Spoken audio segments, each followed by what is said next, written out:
How's it going, guys? So let's look at Jasmy Coin. I did want to let you guys know that I am being sponsored by the Fameex exchange. So the link to join that would be in my bio. So if you guys are looking for a new exchange, feel free to join that. And then the code to trade that with getting a discount while trading, the code is in my bio as well. I will start using that platform very soon. So with that being said, guys, let's look at Jasmy for the second time. The first time the video didn't want to load or the internet didn't want to work. But the daily chart is pinned and overbought. And you really can't get. But last time was overbought was at 6 cents of a penny. That was in a massive downtrend. But overall, I would say the daily chart's bearish. Let's go look at the 4-hour chart. This time it will work. The 4-hour chart right now is already rolling over, and you did not break a previous high. The previous high you had a wick all the way up to 68% of a penny, basically, and right now your highest wick was 64%. So to me, that's a lower high and very bearish. Now you could be pinned. You could go back up here, get pinned, and then have another moonshot to 7/10 of a penny. But overall, to me, I'm bearish on Jasmy. I'm not saying you should open up a short, not financial advice, but I definitely think it's a short right now would make a lot more sense than a long on Jasmy. Let's look at the 1-hour chart, see how that's looking. I will say this: be careful, guys. If you're going to enter a short, wait for the 1-hour chart to come overbought again. 1-hour chart as of right now. Okay, so I'll say this. The 4-hour chart and the daily chart look like a short play would make sense to me. But then when you look at the smaller time frames, the 1-hour chart did make a higher low. It made a higher high.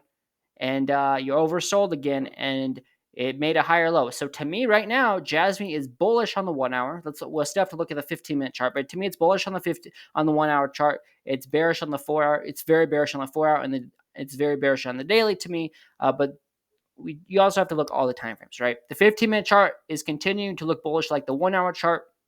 Well, I don't want to speak too soon. So that was obviously a higher high you had back here around 6 a.m. my time. Right now it's 1 p.m. But then the last time you rallied, you got overbought.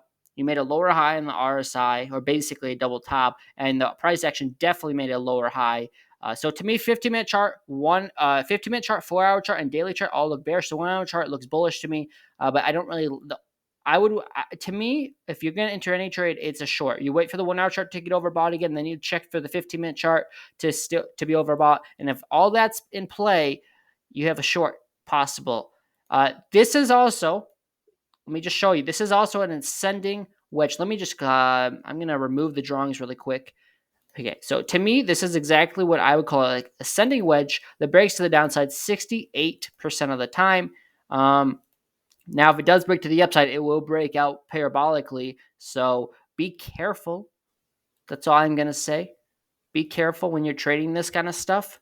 Let me get the measured move to the upside. Actually, I'm going to do the downside first because usually that's where it breaks. Measured move to the downside would be basically half a cent.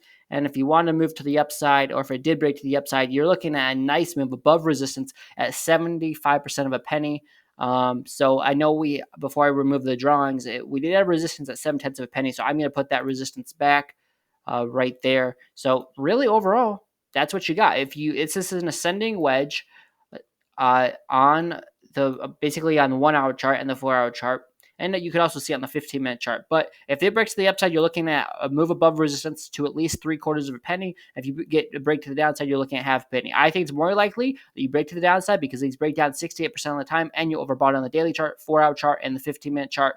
But anything can happen. It's crypto. So if you want to play a short, just make sure you have a stop loss where it makes sense. And also, if you're going to play a long, make sure you have a stop loss where it makes sense. So I'm not going to tell you what to put your stop loss, but with that being said, guys, that's all I got. If you guys enjoyed this video, appreciate if you like and smash the subscribe button if you guys are new. And like I said, don't forget to check out the new exchange. You don't have to trade there, just sign up. And if you don't like it, then don't trade. But at least check it out if you guys are looking for a new exchange. I'll see you guys in the next video.